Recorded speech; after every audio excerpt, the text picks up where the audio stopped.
परम प्रेम परम दयाल श्री श्री ठाकुर जी के रातुल चरण में मेरा भक्तिपूत प्रणाम। परम आराध्या जगत जननी श्री श्री बड़ी माँ के रातुल चरण में मेरा भक्तिपूत प्रणाम। परम पूज्य पास श्री श्री बड़दास के रातुल चरण में मेरा भक्तिपूत प्रणाम। प्रधान आचार्य देव परम पूज्य पास श्री श्री दादा के रातुल चरण में मेरा भक्तिपूत प्रणाम। पूज्यपाद बबाईदा के रातुल चरण में मेरा भक्तिपूत प्रणाम। इष्ट परिवार के सभी सदस्यों के रातुल चरण में मेरा भक्तिपूत प्रणाम।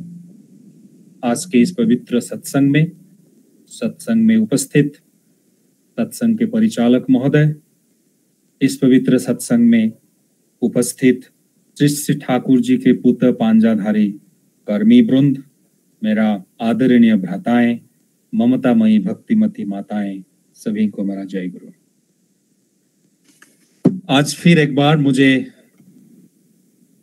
रांची सत्संग परिवार के इस पवित्र सत्संग में योगदान करने का परम सौभाग्य प्राप्त हुआ है। मुझे लगता है आप लोगों के बीच मुझे ये तीसरे बार आने का मौका मिला है। जितने बार मैं आता हूं, आप लोगों का प्रेम, आप लोगों का मेरे प्रति जो प्रीति प्रेम का भाव मुझे आनंद देता है। और शिष्य ठाकुर जी जैसे हम लोगों को एक साथ एक परिवार जैसा बांध के रखे हैं, इसका निदर्शन बार बार, इसका अनुभव मुझे बार बार होता है मैं जब आप लोगों के बीच आता हूं। आज इस पवित्र सत्संग में विषय वस्तु रखा गया है साइंस एंड स्पिरिचुअलिटी, विज्ञान एवं आध्यात्मिकता। विज्ञान एवं आध्यात्मिकता, विज्ञान एवं धर्म। धर्म और आध्यात्मिकता के बीच थोड़ा सा फर्क है, उसके बारे में भी हम आलोचना करेंगे। लेकिन आज जो विषय वस्तु है वो बहुत ही प्रासंगिक विषय है। बहुत ही प्रासंगिक विषय इसीलिए है कि आज एक समय में हम अवतीर्ण हुए हैं जिस समय में विज्ञान का, जिसको बोलते हैं टेक्नोलॉजी का जो प्रोग्रेस, जो विकास हुआ है, वो विकास की जैसे चरम सीमा में पहुंचा है। और जब हम बात करते हैं, हर कोई एक साइंटिफिक एनालिसिस, हर चीजों का एक साइंटिफिक एनालिसिस समझने के लिए कोशिश करता है।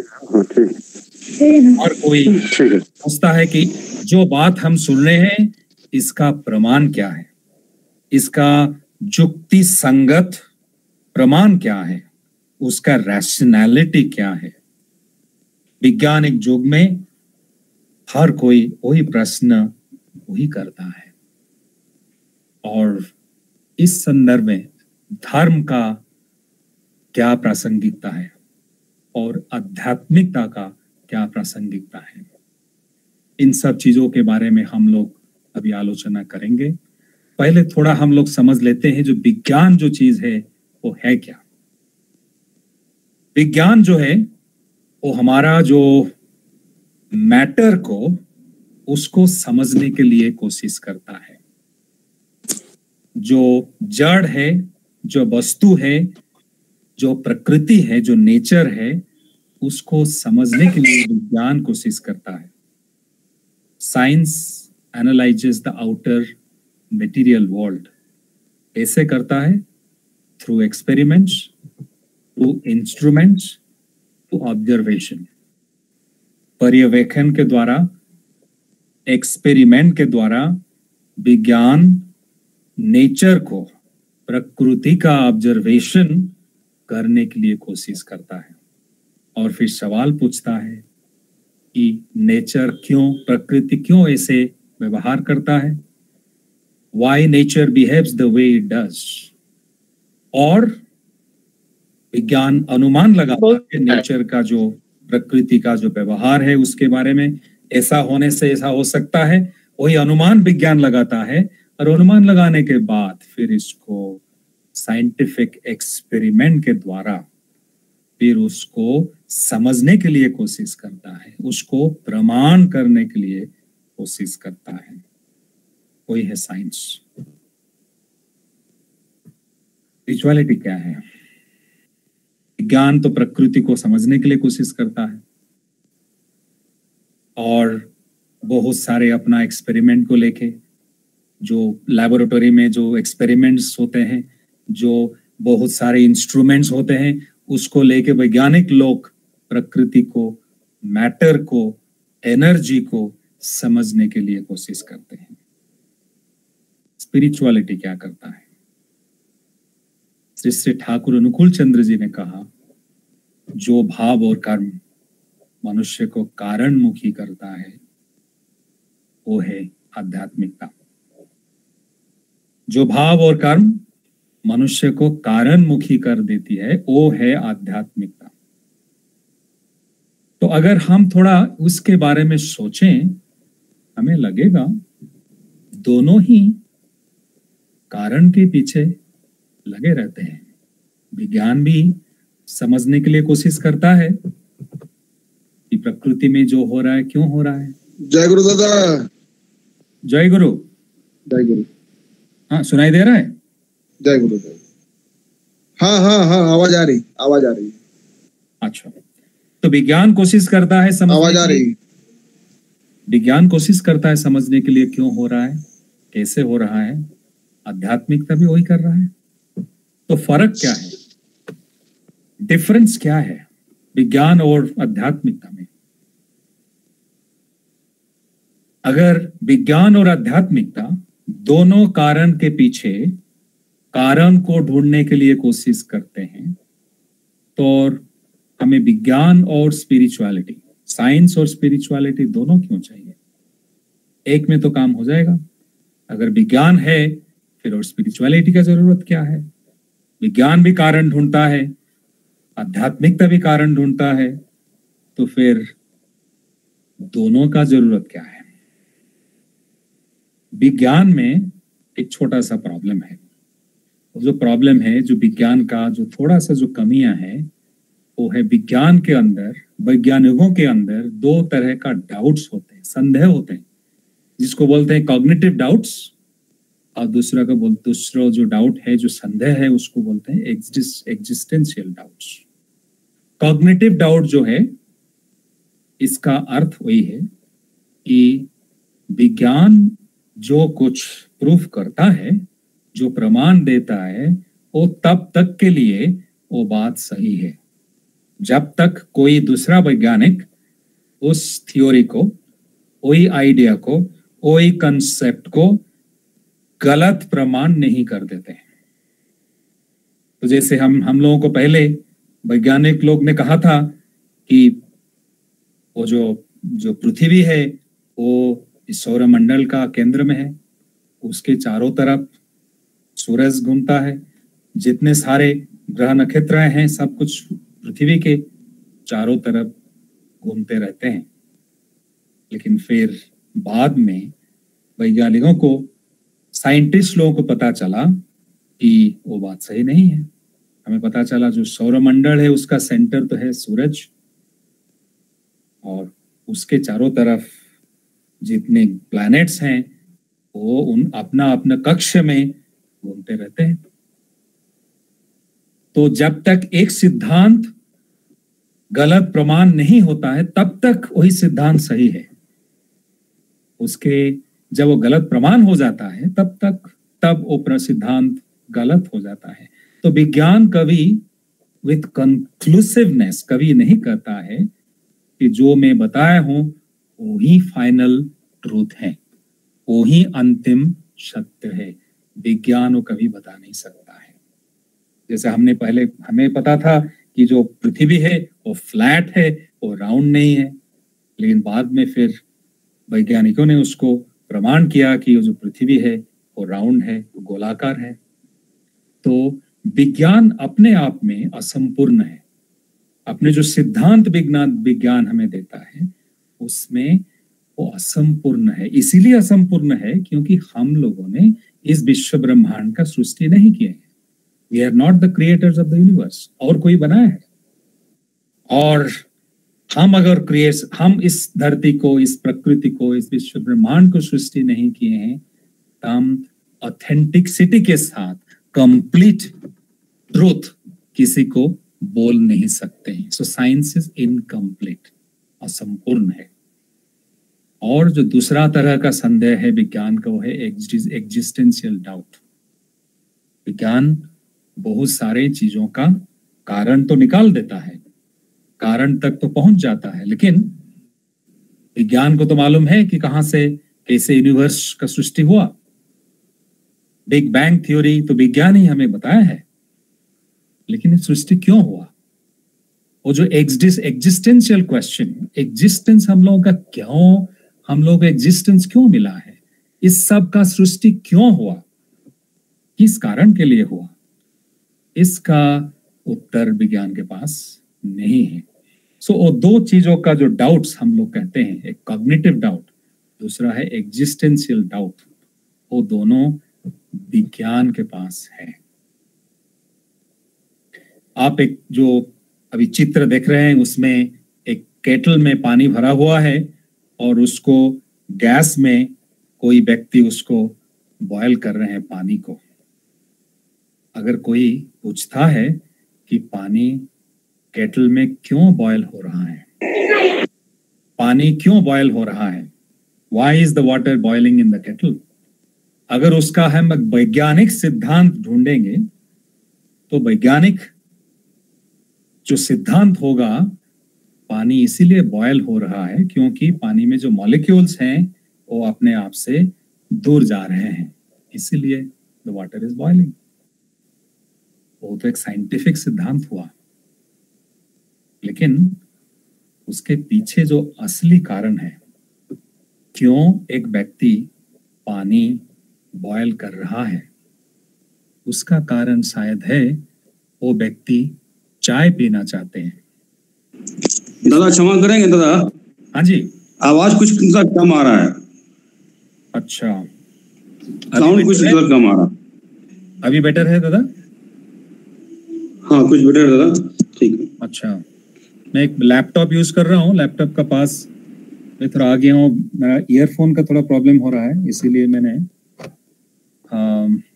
लैपटॉप से ही बात कर रहा हूँ। तो आप अभी ठीक ठाक है दादा? इज इट बेटर दादा? अभी बेटर है? हाँ दादा। अच्छा, तो अगर हम कोई प्रश्न करते हैं, एक वैज्ञानिक सिद्धांत होगा, उत्तर होगा कि पानी बॉयल हो रहा है क्योंकि पानी में जो मॉलिक्यूल्स हैं वो अपने आप से दूर जा रहे हैं, इसलिए पानी बॉयल हो रहा है। लेकिन वो तो एक कारण है, सही मायने में वो ठीक है, लेकिन अगर उसका असल कारण हम जानना चाहते हैं, अगर हम पता करना चाहते हैं, उसका कारण शायद हो सकता है कि जो व्यक्ति पानी गर्म कर रहे हैं वो इसीलिए पानी बॉयल कर रहे हैं क्योंकि वो चाय पीना चाहते हैं, he wants to drink tea।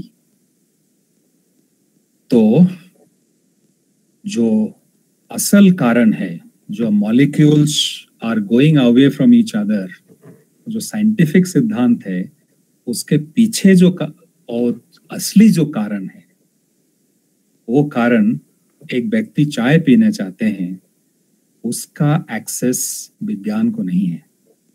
विज्ञान doesn't have access to the real cause or the primary cause, क्योंकि विज्ञान वस्तु का, प्रकृति का और एनर्जी का मैकेनिज्म के साथ डील करता है। Science does not deal with meaning, science deals with mechanism. कैसे हमारा शरीर का गठन कैसे हुआ है, शरीर में हमारा एटम्स, मॉलिक्यूल्स क्या कॉम्पोजिशन है, हमारा बॉडी का केमिकल कॉम्पोजिशन क्या है, हमारा बॉडी में जो वाइटल ऑर्गन्स हैं उसका फंक्शनिंग कैसा है, वो मैकेनिज्म साइंस को मालूम है। लेकिन साइंस को अगर कोई पूछता है हम क्यों आए हैं, हमारा इस जीवन का उद्देश्य क्या है, वो मीनिंग, उसका उत्तर विज्ञान के पास नहीं है। Science deals with mechanism through observation, experiments, वस्तु का, प्रकृति का मैकेनिज्म ढूंढता रहता है, क्या होता है, कैसे होता है, क्यों होता है। लेकिन उसका जो असली कारण, जिसको ठाकुर जी ने कहा द प्राइमरी कॉज, वो विज्ञान के पास नहीं है। विज्ञान और स्पिरिचुअलिटी के बीच जो समानता है, जो सिमिलैरिटीज है, वो है दोनों कोशिश करते हैं कारण के पास जाने के लिए। लेकिन विज्ञान वस्तु, मैटर या नेचर का जो मैकेनिज्म, उसके पीछे क्या मैकेनिज्म है और क्यों ऐसे होता है, वो समझने के लिए कोशिश करता है। स्पिरिचुअलिटी, आध्यात्मिकता, हमें जो असली कारण है, जो प्राइमरी कॉज है, वो हमें दिखाने में मदद करता है। तो प्राइमरी डिफरेंसेस जो है विज्ञान और स्पिरिचुअलिटी, आध्यात्मिकता के बीच, साइंस प्रमाण ढूंढता रहता है हर चीजों में। विज्ञान प्रमाण ढूंढता रहता है, स्पिरिचुअलिटी भी प्रमाण देता है, लेकिन स्पिरिचुअलिटी विश्वास के ऊपर, फेथ के ऊपर भी ध्यान देता है। Spirituality relies on faith also, but science looks for evidence. Science प्रमाण ढूंढता रहता है। लेकिन अगर सचमुच हमें देखिए, हम देखने के लिए कोशिश करते हैं, जो फेथ या विश्वास, उसका कोई रैशनल बेसिस है क्या? उसका कोई युक्तियुक्त कोई बेसिस है? हम लोग फेथ में क्यों जाएं? हम लोग क्यों हर चीज में क्यों प्रमाण नहीं ढूंढे? हम लोग क्यों एविडेंस के लिए क्यों हम लोग कोशिश नहीं करें? जो एथेइस्ट होते हैं, जो लोग नास्तिक होते हैं, वो बोलते हैं विश्वास क्यों, प्रमाण क्यों नहीं? हमें युक्ति चाहिए, हमें एविडेंस चाहिए, हमें प्रमाण चाहिए। आप लोग जो आध्यात्मिक लोग हो, आप विश्वास के ऊपर, आस्था के ऊपर आस्था रखते हो। हम लोगों का आस्था के ऊपर आस्था नहीं है, हम लोगों का आस्था है प्रमाण के ऊपर। हम ऐसे आस्था के ऊपर आस्था नहीं रखते हैं। हमें अगर आप हम लोगों को समझाना है तो हमें हम लोगों को आपसे युक्ति के माध्यम से समझना पड़ेगा। आपको हमें समझाना है तो आप हमें युक्ति के माध्यम से, लॉजिक के माध्यम से, रैशनैलिटी के माध्यम से, प्रमाण के द्वारा हमें प्रमाण कीजिए। आप जो आध्यात्मिकवादी हैं, आप किसके ऊपर विश्वास करते हैं? ईश्वर के ऊपर विश्वास करते हैं, जो भगवान आकाश में है, जो जिनको ना कोई देखा है, न बात किया है, न उनके साथ कोई पहचान है, उनके ऊपर आप लोग एक अविश्वसनीय आस्था रखते हो जो हम लोग समझ नहीं पाते हैं। हम आकाश के भगवान के ऊपर क्यों विश्वास करें? वही सबसे बड़ा जो कॉन्फ्लिक्ट है साइंस और स्पिरिचुअलिटी के बीच, वही है हम क्यों आस्था के ऊपर आस्था रखें। लेकिन वास्तव में आप लोग थोड़ा सोचिए, अगर मनुष्य का जीवन में आस्था नहीं होगा तो मनुष्य का जीवन का अवस्था क्या होगा? मनुष्य क्या जी पाएगा? एक छोटा सा उदाहरण मैं आप लोगों को देना चाहता हूं।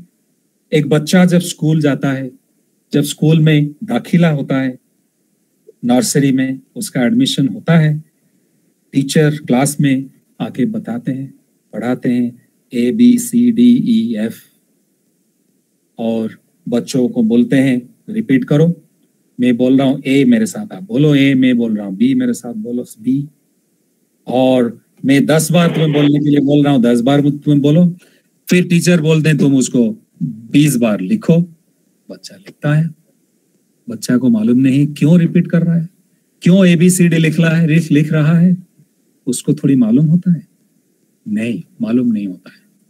लेकिन बाद में टीचर उनको बताते हैं वो जो अल्फाबेट तुमने मुखस्त किया है, उसमें अगर 3 लेटर तुम लेके CA और T, इस 3 लेटर को लेके तुम कंबाइन करोगे, एक वर्ड बन जाएगा जो है कैट, जिसका अर्थ है बिल्ली, जो कि तुम्हारे बाहर एक जीव है, एक जानवर है। और उसका एक अर्थ है, उसका कोई एक शेप है, उसका कोई साइज है, और वो बच्चा समझ पाता है कि CAT कैट का मतलब बिल्ली है। लेकिन जो पढ़ाई शुरू करता है वो बच्चा ABCDE से, उसको अगर शिक्षक के ऊपर, टीचर के ऊपर आस्था नहीं होता कि मैं क्यों पढ़ रहा हूं ABCD मुझे मालूम नहीं है, लेकिन जो मेरा जो गुरुजी हैं, मेरा जो शिक्षक हैं, जो टीचर हैं, उनके ऊपर मेरा आस्था है, जो कर रहे हैं मेरा भलाई के लिए कर रहे हैं।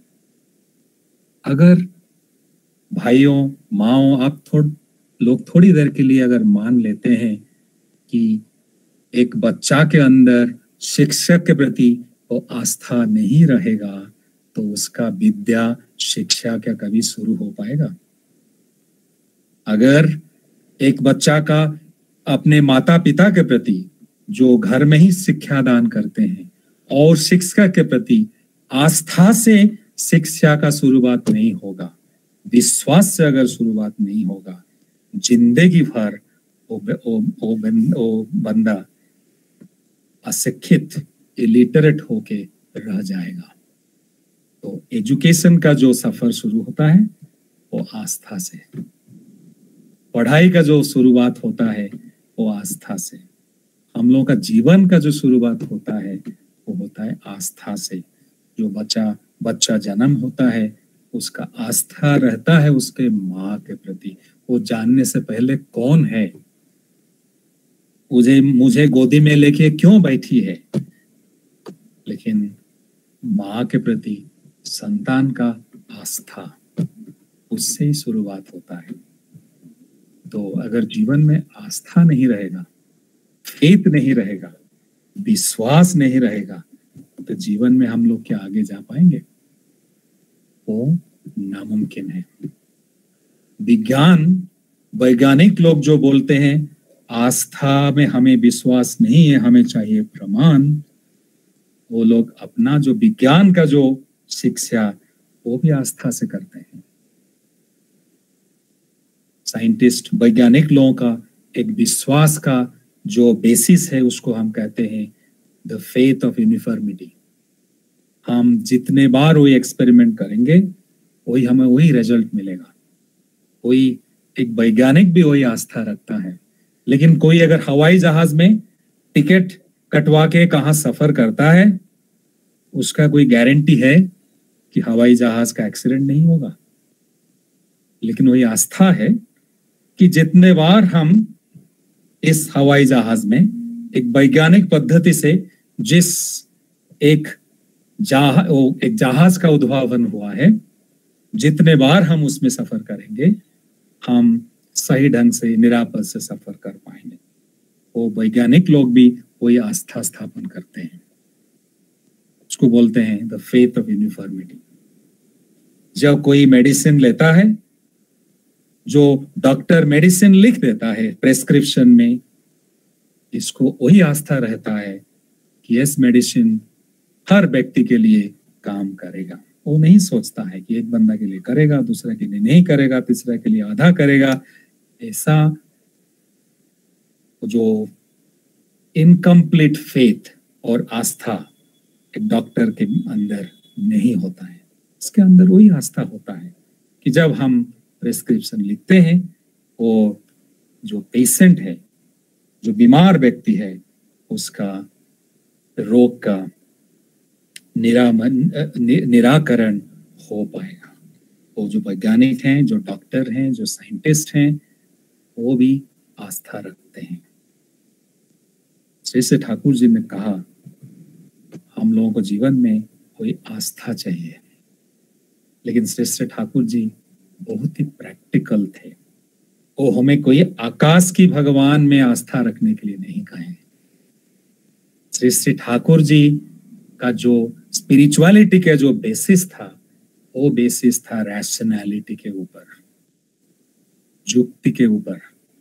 लेकिन ठाकुर जी ने कहा ऐसा एक जीवंत आदर्श के ऊपर तुम्हारा विश्वास स्थापन करो जो छल भल कौशल से तुम्हारा मंगल चेष्टा में जत्नवान है। जैसे बेटा का माँ के प्रति आस्था, माँ छल बल कौशल से बेटा की रक्षा करने की कोशिश करती है, वही आस्था एक बेटा या बेटी की वो अपने माँ के ऊपर है। ऐसा एक जीवंत व्यक्तित्व के ऊपर आस्था रखने के लिए श्री श्री ठाकुर जी ने कहा है। श्री श्री ठाकुर जी ने कहा है कि अगर ऐसा कोई भगवान के बारे में हम बात करते हैं जिसका मनुष्य जीवन के साथ कोई नाता नहीं है, तो ऐसे भगवान से मेरा क्या आस्था, ऐसे भगवान से मेरा संपर्क क्या है, जो मेरा बात नहीं सुन सकते हैं, जो मेरे साथ बात नहीं कर सकते हैं, जो मेरा प्रश्न का उत्तर दे नहीं सकते हैं। ऐसा एक भगवान जो आकाश में रहते हैं, उनके साथ मेरा संबंध क्या है। जैसे ठाकुर जी कह रहे हैं, जब हम कवि के कविता के बारे में बात करते हैं, कवि की याद आती है, रविंद्रनाथ टैगोर की याद आते हैं, दूसरे जाने माने प्रेमचंद कवि के याद आते हैं। हम जब दया और करुणा की बात करते हैं, एक करुणावान दयावान व्यक्ति की याद आती है। दयावान को छोड़ के दया रहती है कहाँ? इसी तरह जिनके अंदर भगवत सत्ता उद्भिन्न हुआ है, ऐसा एक व्यक्ति को छोड़ के भगवान और कहाँ मिलेंगे। जैसे एक दयावान व्यक्ति को छोड़ के दया का समझना नामुमकिन है। इसीलिए भगवत्व ईश्वरत्व को समझने के लिए ऐसा एक व्यक्तित्व चाहिए जिनके अंदर कोई भगवत सत्ता उद्भिन्न हुआ है। उनके ऊपर आस्था रखना चाहिए। श्री ठाकुर जी विश्वास के ऊपर जोर दिए हैं, लेकिन अंधविश्वास के ऊपर नहीं। ठाकुर जी कह रहे हैं, ऐसा एक व्यक्ति के ऊपर आस्था रखो जो तुम्हारा सारे प्रश्न का उत्तर दे सकते हैं, जो तुम्हारा सारा समस्या का हल कर सकते हैं, जो तुम्हें मंगल के पथ पे ले सकते हैं। विज्ञान इस प्रश्न का उत्तर दे नहीं सकता है। विज्ञान कहता है कि यूनिवर्स का सृष्टि कब हुआ? 13.8 बिलियन ईयर्स अगो विश्व ब्रह्मांड का सृष्टि हुआ। विज्ञान कहता है 4.5 बिलियन ईयर्स अगो पृथ्वी धरती का सृष्टि हुआ। विज्ञान कहता है लगभग 3.5 बिलियन ईयर्स अगो एक सिंगल सेलुलर लाइफ धरती पर उसका सृजन हुआ। विज्ञान कहता है 300,000 ईयर्स अगो जो मॉडर्न ह्यूमन बीइंग, जो आधुनिक मानव, उसका धरती पे आगमन हुआ। विज्ञान कहता है हमारा ह्यूमन बॉडी का कॉम्पोजिशन कैसा है।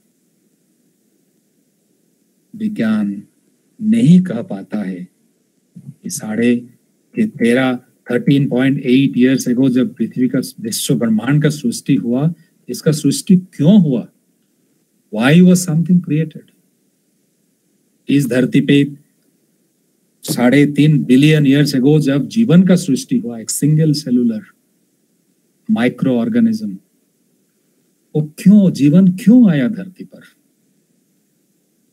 300,000 साल पहले मनुष्य का आविर्भाव हुआ धरती पे, लेकिन क्यों हुआ? इसका उत्तर विज्ञान के पास नहीं है, जिसको हम बोलते हैं प्राइमरी कॉज। विज्ञान तो बोल सकता है कि मॉलिक्यूल दूर भागते हैं अपने आप से, इसीलिए वाटर बॉयल होता है, लेकिन कोई चाय पीने के लिए वो पानी गर्म कर रहा है, वो जो ज्ञान है उस ज्ञान का दर्शन विज्ञान के अंदर नहीं है। वो जो है प्राइमरी कॉज, वो जानने के लिए हम लोगों को चाहिए आध्यात्मिकता, स्पिरिचुअलिटी। जो श्री ठाकुर जी ने कहा, स्पिरिचुअलिटी वही है जो हमें जो ही कार्मोरी भाव हम लोगों को कारणमुखी करता है।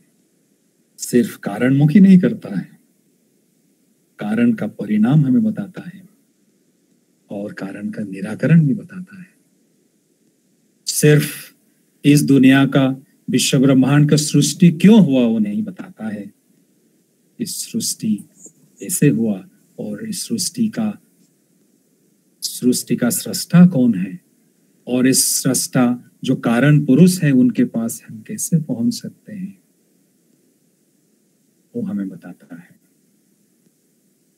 इसका उत्तर विज्ञान से हम लोगों को मिलता है। विज्ञान ही हमारे लिए आशा की किरण लेके आती है। जब माफ कीजिएगा, स्पिरिचुअलिटी हमारे पास आशा की किरण लेके आती है जो विज्ञान हमें बता नहीं सकता है।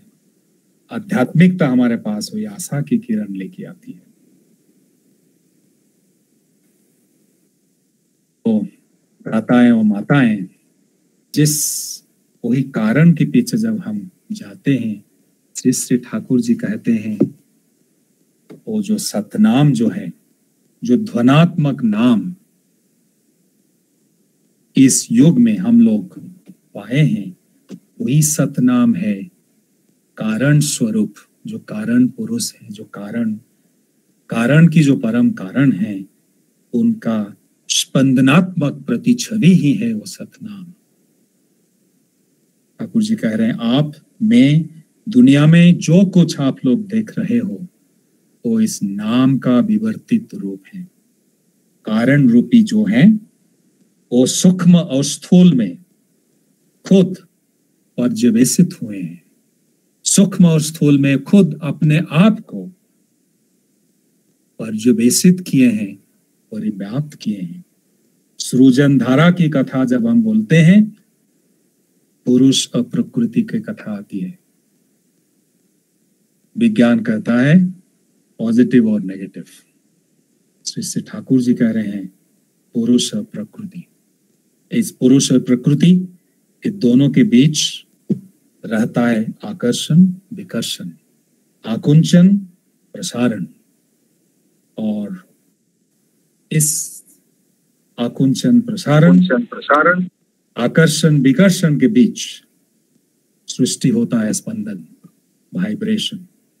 स्पंदन में प्रतिक्रिया होता है और इस भाव से जो पारस्परिक संघात पॉजिटिव और नेगेटिव के बीच में, आकुंचन प्रसारण, आकर्षण विकर्षण, इससे ही इस संयोग और वियोग के बीच में सृष्टि बहुगुणित होके चलता है।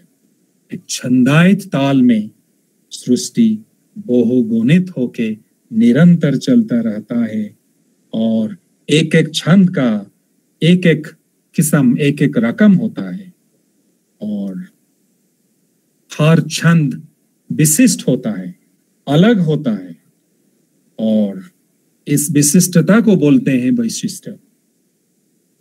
और समजातीय वैशिष्ट जो है, बहुत सारे सिमिलर इंस्टिंक्ट्स को लेके सृष्टि होता है। वर्ण, ठाकुर जी कह रहे हैं वर्ण मनुष्य का सृष्टि नहीं है। मनुष्य वर्ण को नहीं बनाया है, वर्ण है सृष्टि का नियम। जो वर्णाश्रम का नियम है वो है सृष्टि का नियम। और सृष्टि के बीच वो अनुष्ठित हुआ है। मूल चीज है वैशिष्टवान स्पंदन की घात प्रतिघात, क्रिया प्रतिक्रिया, उसका परिप्लवन सारा दुनिया में निरंतर चल रहा है। इसके बीच सृष्टि नित्य नूतन भाव से उत्सारित होता रहता है और जो कारण पुरुष है वो अपने आप को सूक्ष्म भाव में रूपांतरित करते हैं और सूक्ष्म से खुद को स्थूल भाव से रूपांतरित करते हैं, जिसको हम बोलते हैं स्पिरिट एंड मैटर। पहले होता है कॉज, कारण, इस कारण का जो जो कारण पुरुष हैं, स्वयं ईश्वर, स्वयं सृष्टा, वो अपने आप को सूक्ष्म अवस्था में, सूक्ष्म से स्थूल अवस्था में वो पर्यवेसित करते हैं, परिव्याप्त करते हैं, और वही सूक्ष्म से स्थूल, स्थूल से फिर इस समग्र विश्व ब्रह्मांड और सृष्टि, और उससे हम लोगों को पता चलता है कि सृष्टि का धारा कैसे विवर्तित होके निरंतर चलता रहता है। इससे ठाकुर जी कह रहे हैं वो कारण को अगर पता करना है तो वही धारा से वापस जाना पड़ेगा। मान लीजिए आपके पास रस्सी का एक गुच्छा, रस्सी का एक बंडल आपके सामने गिरा हुआ है। रस्सी का जो मूल है, बहुत दूर जो जंगल है, उस जंगल में एक पेड़ के साथ बंधा हुआ है। आप इस पेड़ के पास पहुंचोगे कैसे? वो रस्सी का जो तरफ, जो एंड आपके तरफ है, उसको पकड़ के, रस्सी को पकड़ के आहिस्ता आहिस्ता आहिस्ता आप लोग अगर आगे बढ़ोगे तो फिर वही पेड़ के पास पहुंच पाओगे। ठाकुर जी बोल रहे हैं अगर वही कारण पुरुष के पास पहुंचना है और वही कारण के पास पहुंचना है, इसी तरह वही जो रस्सी का जो मोल हमारे सामने है, उसको पकड़ते हुए आगे बढ़ते हुए हम लोग कोई कारण के पास पहुंचते हैं। और रस्सी है स्पंदन, क्योंकि सारा सृष्टि का जो छंद है वो स्पंदन, वाइब्रेशन, और इस वाइब्रेशन का अन्य रूप है सतनाम। वही सतनाम के माध्यम से हम स्थूल, स्थूल से सूक्ष्म, सूक्ष्म से कारण के पास पहुंच सकते हैं। और उसके सिवा कोई पथ नहीं है, कोई रास्ता नहीं है, कोई उपाय नहीं है। एक उपाय है, कोई स्पंदन को पकड़ते हुए आगे जाना पड़ेगा। कोई स्पंदन को अगर पकड़ के हम आगे जाते हैं, श्री ठाकुर जी कह रहे हैं हम लोग के अंदर स्मृति बाही चेतना जागरण होगा। स्मृति बाही चेतना हम लोग के अंदर जब जागरण होगा तो हम लोग, हमारा इस जन्म, अतीत का जितने सारे जन्म, हम लोगों का विवर्तन का जो धारा, जो सफर, वो हमें याद आ जाएगा। इसको पकड़ते हुए हम लोग आगे जा पाएंगे, वही कारण के पास हम पहुंच पाएंगे। ठाकुर जी कह रहे हैं तो हम लोग देख पा रहे हैं वो है मैटर, जगत। जो नग्न चक्षु में हम लोग देखते हैं वही है वस्तु। और स्पिरिट क्या है? जो हम नग्न चक्षु में देख नहीं पाते हैं, जो इस वस्तु के बियॉन्ड है, वस्तु के पीछे है, और जो वस्तु का कारण है। इसलिए ठाकुर जी कह रहे हैं behind the gross is the fine, behind the fine is the फाइनर, behind the फाइनर is the finest, behind the finest is the cause, the primary cause. जो आदिम कारण है, जो मूल कारण है। इसलिए ठाकुर जी ने कहा to know dharma is to know the root cause of anything. विषय का मूल कारण को जानना ही धर्म है। वो मूल कारण जो विज्ञान हमें बता नहीं सकता है। विज्ञान वस्तु का मैकेनिज्म हमें बता सकता है, लेकिन विज्ञान हमें बता नहीं सकता है कि इसका मूल प्राइमरी कारण क्या है, वास्तव कारण क्या है, किसी लिए सृष्टि हुआ है, किस कारण से सृष्टि हुआ है। श्री ठाकुर जी कह रहे हैं परम पिता जो सृष्टा है, जो क्रिएटर है, उनके अंदर एक क्रिएटिव अर्ज है, एक सृजनशीलता, चरम सृजनशीलता उनके अंदर है। और उनके अंदर है अपहोल्डिंग अर्ज, धारण करने का एक अर्ज उनके अंदर होता है। और क्रिएटिव अर्ज से वो सृष्टि करते हैं अपने आप, अपना क्रिएशन को लीला के माध्यम से उपभोग करने के लिए। और इस सृष्टि में जितने सारा वस्तु या व्यक्ति व जीवन का सृष्टि होता है, जैसे प्रत्येक को अनुभव या उपभोग कर सकते हैं। इसीलिए सृष्टि का सृजन हुआ है, विश्व ब्रह्मांड का सृजन हुआ है। और प्रभु ईश्वर जिनके अंदर धारण करने का जो संवेग, धारण पालन संवेग सिद्ध जो होते हैं, उनके अंदर धारण करने का जो अर्ज है, जो संवेग है, इस वजह से उस सृष्टि किए हैं कि सृष्टि में, विश्व ब्रह्मांड में जो सारे सब कुछ जो है, everything that we can see, उनको वो धारण कर सकते हैं, अपहोल्ड कर सकते हैं। कोई अपहोल्डिंग आर्च उनके अंदर संवेग प्रखर होता है और सब कुछ को धारण करने के लिए वो किए हैं सृष्टि। और उस सृष्टि के पीछे जो है ईश्वर का धारणकारी शक्ति। श्री ठाकुर जी ने इसीलिए कहा धर्म वही है जो धारण करता है, जो हमारा जीवन को धारण करता है, जो हमारा अस्तित्व को धारण करता है, जो हमारा सत्ता और विद्यमानता को धारण करता है। इस दुनिया में सब कुछ निरंतर, विश्व ब्रह्मांड में, सौरमंडल में, सूरज के चारों तरफ प्लैनेट जो ग्रह हैं वो निरंतर घूमते रहते हैं।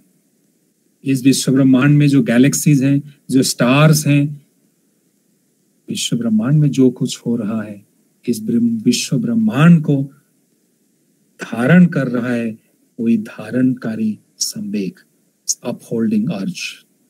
और इस धारणकारी शक्ति मूर्तिमंत हुआ है स्वयं सृष्टा के बीच। इसलिए श्री ठाकुर जी कह रहे हैं धर्म मूर्त होता है आदर्श में। वही जीवंत आदर्श के अंदर वही धर्म मूर्त हुआ है। वही आदर्श के दीक्षा से हमारे अंदर ये आदर्श के प्रति अनुराग जागृत होता है। ये अनुराग से होता है वृत्ति नियंत्रण। तो वो धारणकारी शक्ति इस सृष्टि को सृष्टि नहीं किया है, इस सृष्टि का धारण करके रखा है। वो उसका प्रमाण विज्ञान हमें दे नहीं सकता है। श्री ठाकुर जी कह रहे हैं जो हमने बाइबल में पढ़ा है, God has made man after his own image.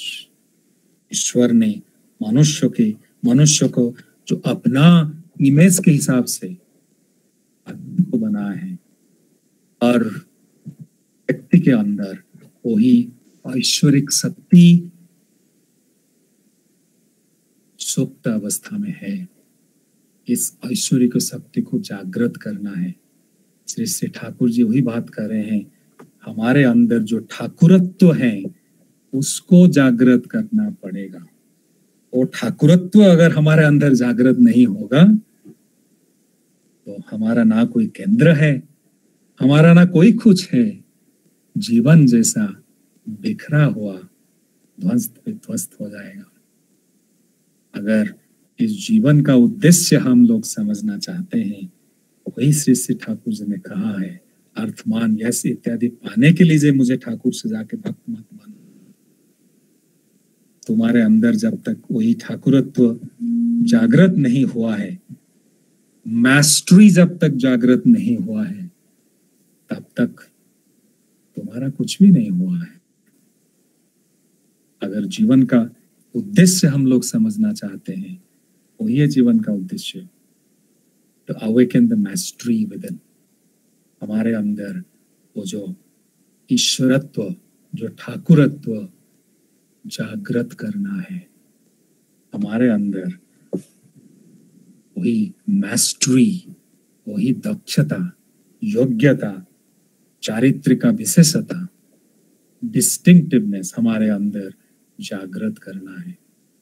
इसीलिए ठाकुर जी कह रहे हैं मनुष्य जन्म का उद्देश्य है और एक उच्चतर मनुष्य जन्म लाभ करना। एक मनुष्य मानव जीवन का, इस जीवन का जो मानवीय स्तर में तुम आज अभी हो, उससे ऊपर जो स्तर है वही स्तर पे जाना। वहां से उसके ऊपर जो स्तर है वहां पे जाना। और अगले जन्म में उससे ऊपर जो स्तर है वहां पे जाना, वही मैस्ट्री अपने अंदर जागृत करना, वही है जीवन का, मनुष्य जीवन का पर्पस, मनुष्य जीवन का उद्देश्य।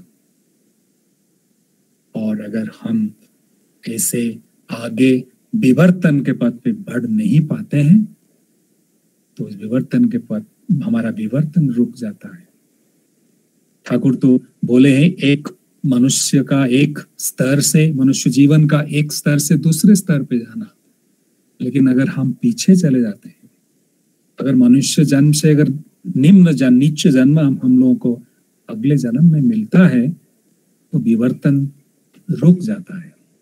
विवर्तन में आगे बढ़ने के लिए मनुष्य जन्म चाहिए। अब बहुत मुश्किलों के बाद, लाखों परेशानियां और कोशिश के बाद वही मनुष्य जन्म हमें मिला है, और इस जन्म को अगर हम खो देते हैं तो विवर्तन हम लोगों का रुक जाता है। ठाकुर जी कह रहे हैं शायद तुम लोगों को मालूम नहीं होता है, जब पति और पत्नी का मिलन के समय स्पर्म और ओवा का मिलन होता है, लाखों स्पर्म्स कोशिश करते हैं ऐसे वो फर्टिलाइज हो पाए ओवा के द्वारा, एक को अवसर मिलता है। बाकी जात जितने आत्माएं हैं वो निराश होके वापस आ जाते हैं। ठाकुर जी बोल रहे हैं तुम्हारा स्मृतिवाही चेतना में कोई स्मृति नहीं है। अगर वो स्मृति तुम्हारे अंदर होता, तुम इस मनुष्य जन्म, जो दुर्लभ मनुष्य जन्म है, लाखों कोशिश करने के बाद जो मनुष्य जन्म तुम्हें मिला है, वो जन्म तुम ऐसे खामोखा नष्ट नहीं कर देते। इस मनुष्य जीवन को कैसे एक उच्चतर जीवन पे लेके जाने के लिए ऐसे ही निरंतर कोशिश तुम लोग करते रहते, लेकिन वो ज्ञान, वो स्मृति तुम्हारे अंदर नहीं है, इसलिए तुम वृत्ति प्रवृत्तियों का जो चक्रव्यूह है उसके अंदर तुम फंस गए हो।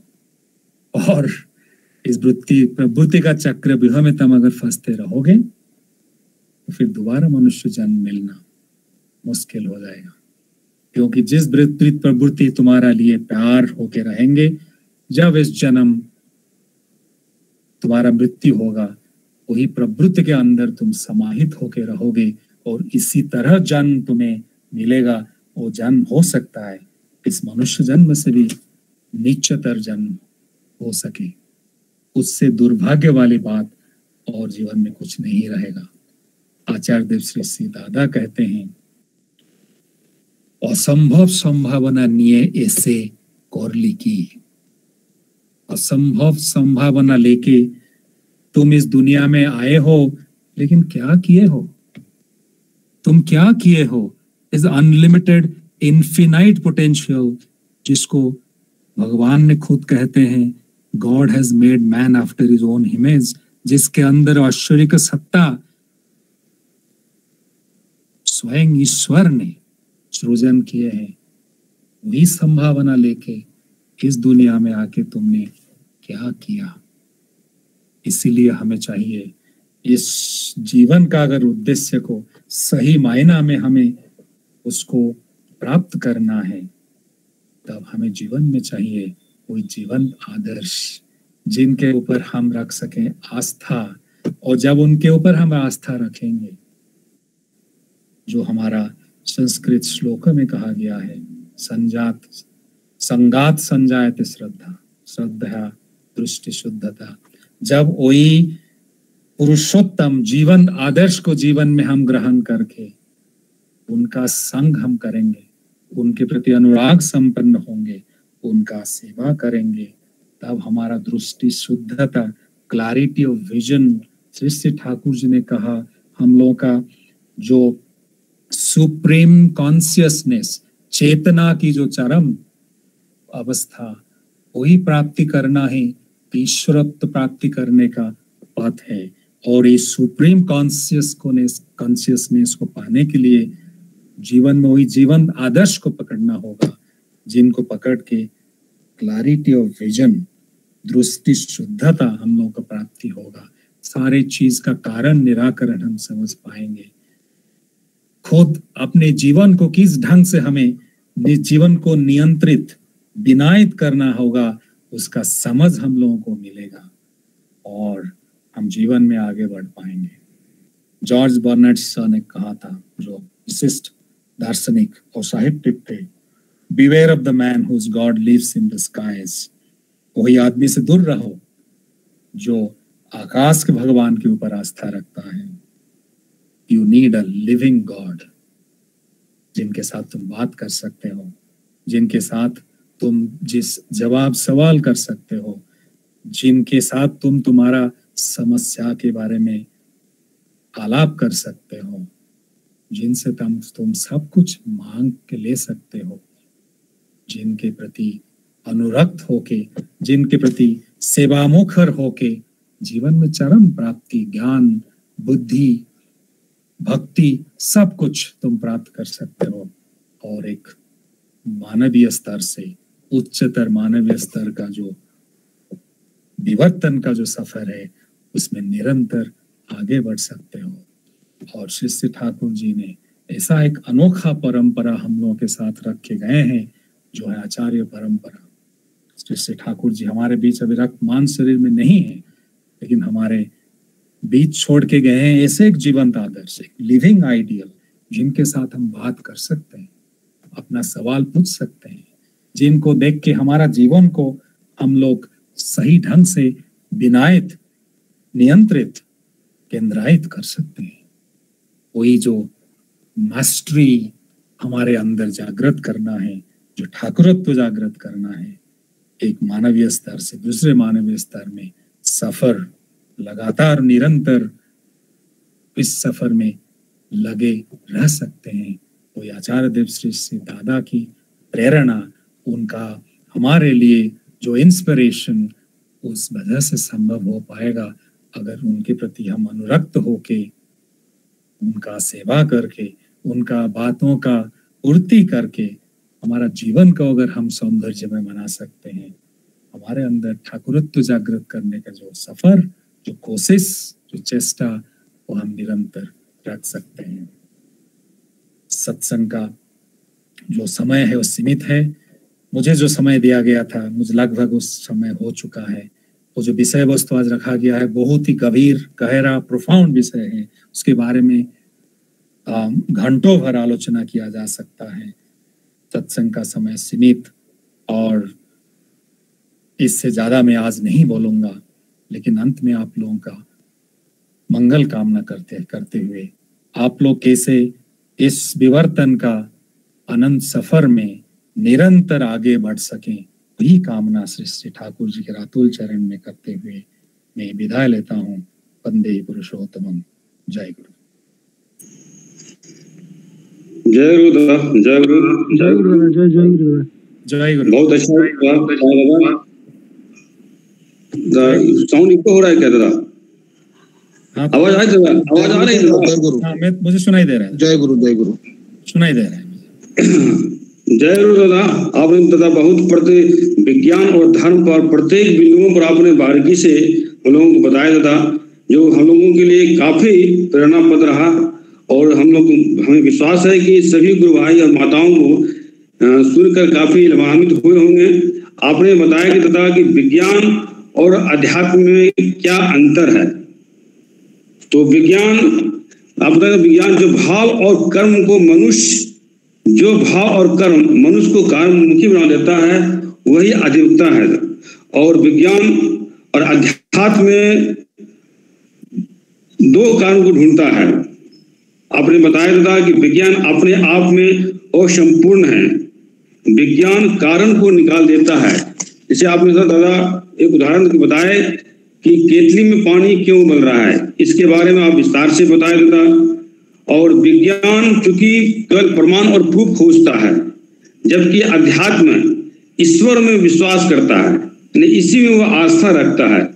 आपने दादा बताया कि टीचर एवं बच्चा को उदाहरण देकर आपने आस्था के बारे में बताया कि बच्चा कैसे आस्था पाकर अपने को आगे बढ़ा सकता है। उसके आगे दादा आपने बताया कि विज्ञान केवल प्रमाण को ही चाहता है और इसे वैज्ञानिक और शिक्षक सभी इसमें आस्था रखकर इसके कारण को जानना चाहते हैं। आपने बताया दादा कि छल बल कौशल जैसे भी हो उसे अपने बच्चों को ये परिपाटी को कैसे विकास किया जाए उसके बारे में बताया दादा आपने। फिर आगे बताया दादा कि आस्था एवं आशा की किरण है, अध्यात्म आस्था एवं आशा की किरण है। और आपने दादा सपना और नाम के बारे में भी बताया कि विज्ञान में दादा पॉजिटिव और नेगेटिव चीज होते हैं, जबकि अध्यात्म में आकुंचन और विकर्षण होता है। आपने दादा वर्ण और वर्णाश्रम के बारे में विस्तार से बताया। नहीं, आपने दादा प्रत्येक बिंदुओं पर यानी विस्तार से बताया, क्योंकि ये जो विषय था आज का बहुत ही गंभीर विषय है, क्योंकि साइंस और धर्म दोनों के बारे में बहुत हम लोग अनभिज्ञ भी थे, लेकिन दोनों को आप कंपेरिजन करते हुए हम लोगों को यानी विस्तार से समझाकर हम लोगों को धन कर दिया दादा। और हमें उम्मीद है कि आप इसी तरह हम लोगों को मार्गदर्शन करते रहेंगे। भविष्य में जब भी मौका मिले हम लोगों को रांची सत्संग परिवार को मार्गदर्शित करते रहेंगे। वैसे तो आप हमेशा करते आ रहे हैं और हमें पूर्ण विश्वास है कि जब भी मौका मिले दादा हम लोगों को रांची सत्संग परिवार को अपना कीमती समय निकाल कर हम लोगों को धन करेंगे। आज जय गुरु, इसके लिए बहुत जय गुरु दादा। आज ने जो सत्संग में जो भक्त लोग भाग लिए हैं, प्रार्थना में श्री अनिता माँ, सप्तम का पाठ के श्री विनय कुमार सिंह, नारी नीति का पाठ के डॉक्टर सविता माधवी माँ और संगीत का प्रवेशन के श्री श्रद्धे विश्वेश्वर राय और जहानी माँ। और मैं इन सभी भक्तों का मैं ठाकुर जी के चरणों में, रातुल चरणों में एकांत प्रार्थना करता हूं कि आपका जीवन सुख में रहे, आप दिन दुनी रात चौगुनी तरक्की करें, आप इष्टमुखी होकर इसी तरह हम लोगों का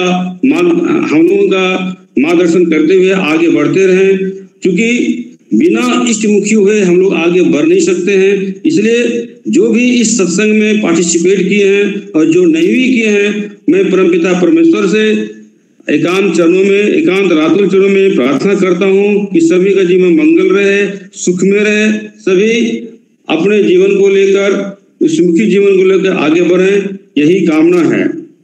अब मैं लास्ट में ध्वनि के लिए आमंत्रित करता हूं श्री मनीष दा को।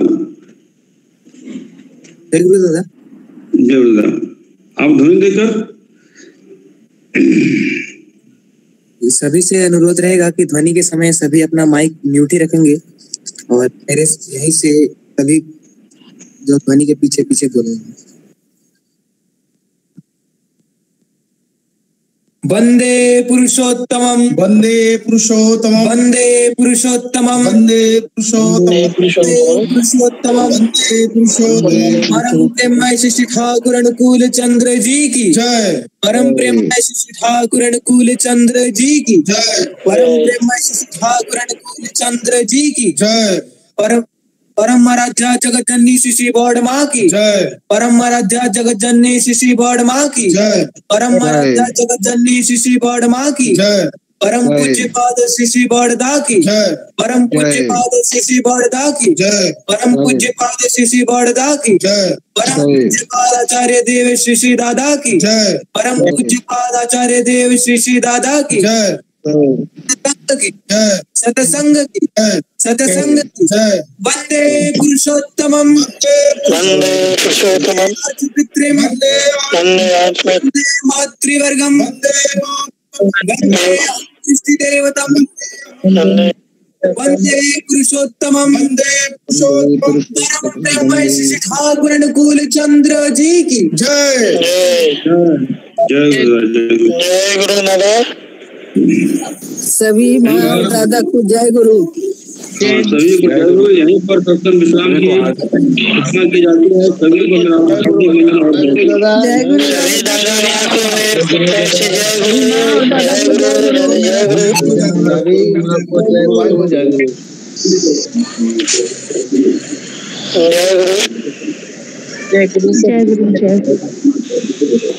हजारीबाग बलदेव दा के माता को जय गुरु। जय गुरु सबको जय गुरु।